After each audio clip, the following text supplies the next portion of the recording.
मत्ती, मरकुस और लूका के इन अध्यायों में इन पदों के अंदर हमको एक ही बात दिखाई देती है। आइए आज हम इसे देखते हैं। क्योंकि जिसके पास है उसे दिया जाएगा और उसके पास बहुत हो जाएगा, पर जिसके पास कुछ नहीं है उससे जो उसके पास है उससे वो भी ले लिया जाएगा। अब इन पदों को पढ़ करके हमें कई बार ये लगता है कि ये कैसा इंसाफ है। अब क्योंकि यहाँ ये लिखा है कि जिसके पास पहले से ही है उसे और दिया जाएगा, और जिसके पास नहीं है यानी कि वो पहले से ही अभाव में है उससे वो भी ले करके उसे दे दिया जाएगा जिसके पास पहले से ही है। अब ये क्या बात हुई?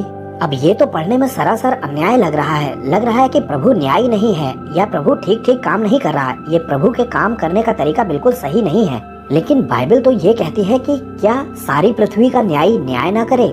ये बात अब्राहम ने कही थी। देखिए, दरअसल बात यह है कि हम इन पदों को सांसारिक दृष्टि से इंटरप्रेट करते हैं। हम इसे पैसों से जोड़ते हैं। हमें लगता है कि जो व्यक्ति पहले से ही धनाढ्य है, जिसके पास पहले से ही पैसा है, उसे तो और दिया जाएगा। लेकिन जो व्यक्ति पहले से ही गरीब है या पहले से ही अभाव में जीवन बिता रहा है, उसके साथ इतना अन्याय किया जा रहा है कि जो कुछ उसके पास है उससे वो भी छीन करके उसे दे दिया जा रहा है जो कि पहले से ही अमीर है।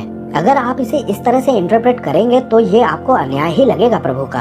अब इस बात को समझने के लिए इसमें एक एक शब्द मैं जोड़ देता हूँ, तब आपको ये बिल्कुल समझ में आ जाएगा। अब वो शब्द है फसल, फल या फिर तोड़े। इसे समझने के लिए हम बीज शब्द को भी लगा सकते हैं, यानी कि सीड। दरअसल यहाँ जो कॉन्टेक्स्ट है वो प्रोडक्टिविटी के बारे में है कि आप कितना उपयोगी साबित हुए।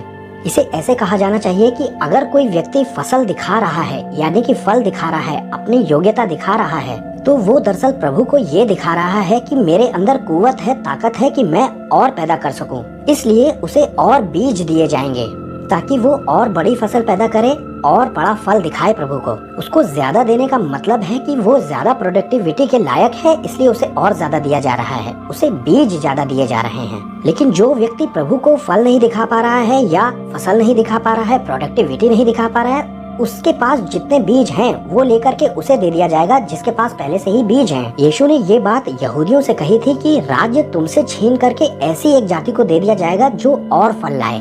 दरअसल यहूदी ये समझ ही नहीं पाए थे कि परमेश्वर यहोवा आखिर क्या चाहते हैं। यीशु ने बहुत सारे दृष्टांतों में ये बात कही थी, लेकिन यीशु ने सबसे अच्छा दृष्टांत जो इसी कॉन्टेक्स्ट में बोला गया है वो ये था कि यीशु ने किसी को 5 तोड़े दिए, किसी को 2 तोड़े दिए और किसी को 1 ही तोड़ा दिया। और बहुत दिनों के बाद मालिक यानी यीशु फिर से वापस आएंगे और सबके तोड़ों का हिसाब मांगेंगे। आज जो अपने तोड़े का इस्तेमाल करना जानता है, फसल दिखाना जानता है या उससे कुछ कर रहा है, उसे तो प्रभु और तोड़े दे देगा। लेकिन जो तोड़े को गाड़ दे रहा है, उसका तोड़ा या उसका अभिषेक छीन करके उसे दे दिया जाएगा जो कि और ज्यादा प्रोडक्टिविटी दिखाने को तैयार है राज्य के लिए।